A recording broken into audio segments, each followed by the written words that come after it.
So, we are in Samson and Delilah's story. There's a part 1 of this Bible study and a part 2. Thank you, technology.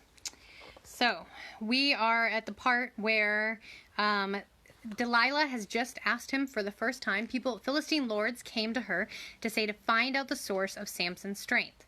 So she's going to say to him straight out, "Please tell me where your great strength lies, and with what you may be bound to afflict you." Now, I want you to remember throughout all the passage we're about to read, it says that it began, afterward it happened that he loved a woman. So he loves Delilah. Because otherwise, him hearing her say this would make him think of betrayal. That first wife, that first person he was supposed to be married to, betrays him. He's set to be aware of this. So he is not taken naive. In fact, the first time he says to her, he's like, "Well, bind me with 7 fresh bowstrings, not yet dried, and I shall become weak." Well, of course, that's not the source of his strength. So when she ties him up on verse 8, "So the lords of the Philistines brought up the 7 fresh bowstrings not yet dried, and she bound him with them. Now men were lying in wait, staying with her in the room. Then she said to them, 'The Philistines are upon you, Samson.'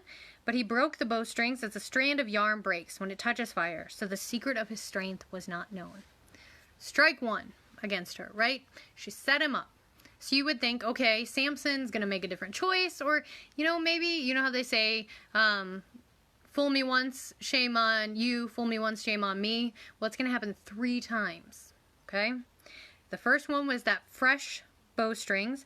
On verse 10, we're going to see Delilah saying to Samson, using her feminine wiles, "Look, you have mocked me and told me lies. Now please tell me what you need to be bound with." And he says, "If you bind me securely with new ropes that have never been used," on verse 11. So therefore Delilah takes new ropes and binds him. And then again she goes, "The Philistines are upon you, Samson," as those men lying in wait are ready to go. But what happens again? Nope. No ropes are enough to break his strength. So again, on verse 13, "Until now you have mocked me and told me lies. Tell me what you may be bound with." And again, he says to her, "Weave the 7 locks of my hair into the web of the loom." We're getting closer to the truth, okay? So 14, "She wove it tightly with the batten of the loom and said to him, 'The Philistines are upon you.' But he awoke from his sleep and pulled out of the batten and the web from the loom." 1, 2, 3 times Delilah sets him up. And all 3 times he's testing her. He knows that she's behind this at this point. He would have to be stupid not to, right? And yet, in verse 15, "Then she said to him, 'How can you say I love you when your heart is not with me?'" Now, relationships. Using love as a way to get what you want is not a healthy thing. If there's something you learn from the Samson and Delilah story, even more than trust, you can check last week's video for trust. This one is about abusing love. Love of the other, love for God, love for a friend, love for a partner in a relationship. When you abuse the say, "Well, you love me, so give me this," or "You love me, so I get my way," that's not a healthy relationship cue. Learn that from Samson and Delilah. How can you say I love you when your heart is not with me? His heart was with her. From the very beginning of the story, we hear that Samson loves Delilah.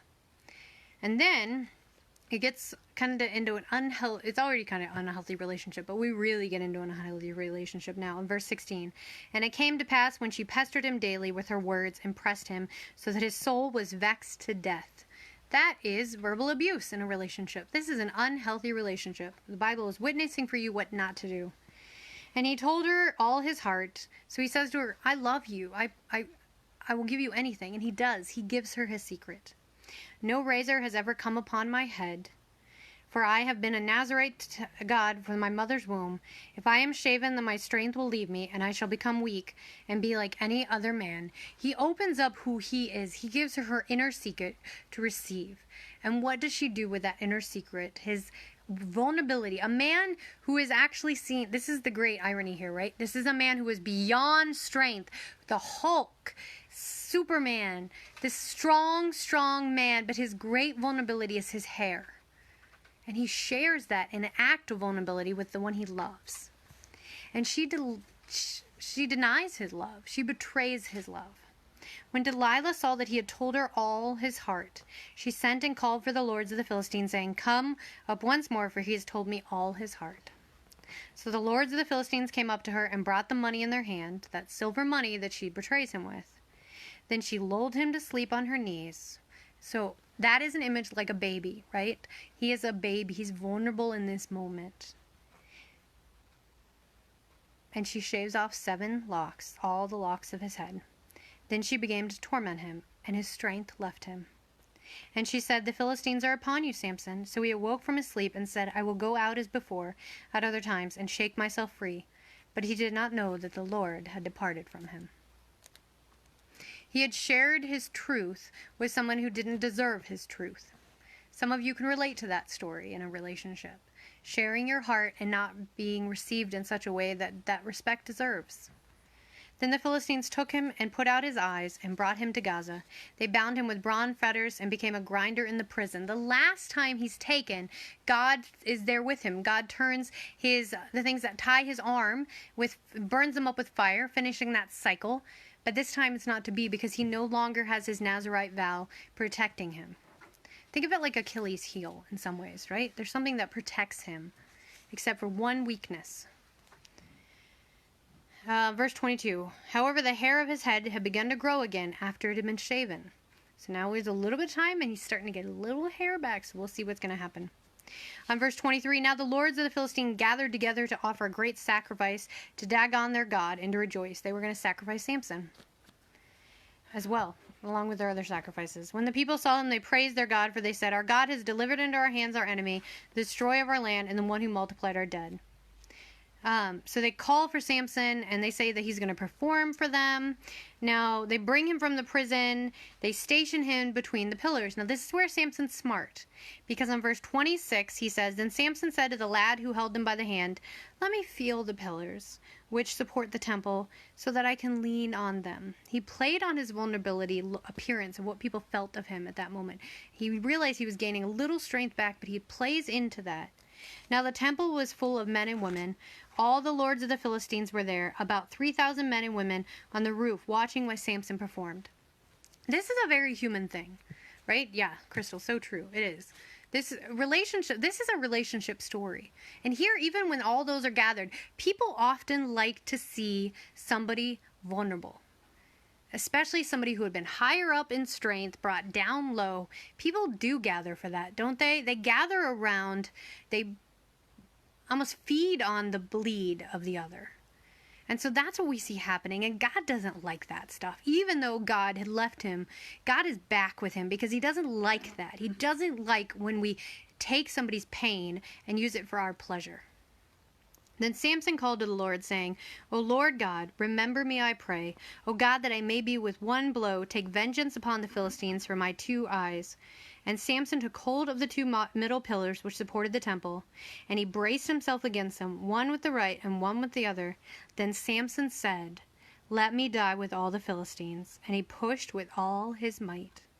Remember, he doesn't have much might now, but God gave him the strength he needed.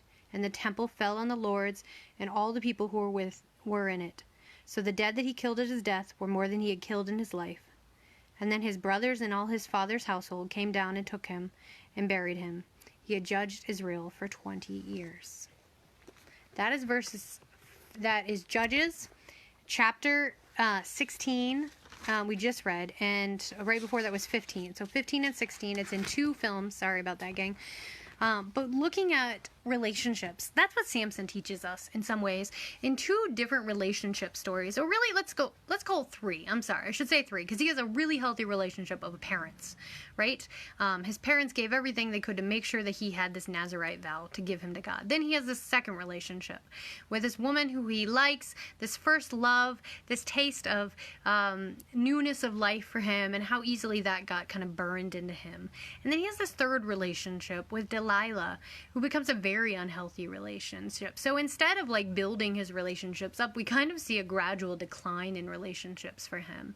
And this can be true in somebody's life as well. And I hate to say that, but that is the truth for some people. Sometimes the greatest love you're going to have is earlier in your life, but not giving up. And I think that's what Samson does at the end. He trusts that even though he no longer was a Nazarite, he trusted God was with him and that God would guide him and that God didn't want to see him in pain. I think that's something for us all to remember. God doesn't want to see us in pain, and God does not like when others enjoy our pain. So maybe you can remember those kind of things from Samson and Delilah, and feel free to look up more pictures of them to kind of get an idea of what artists think about this image too. And I'd love to see if you want to make some too. Okay, bye friends.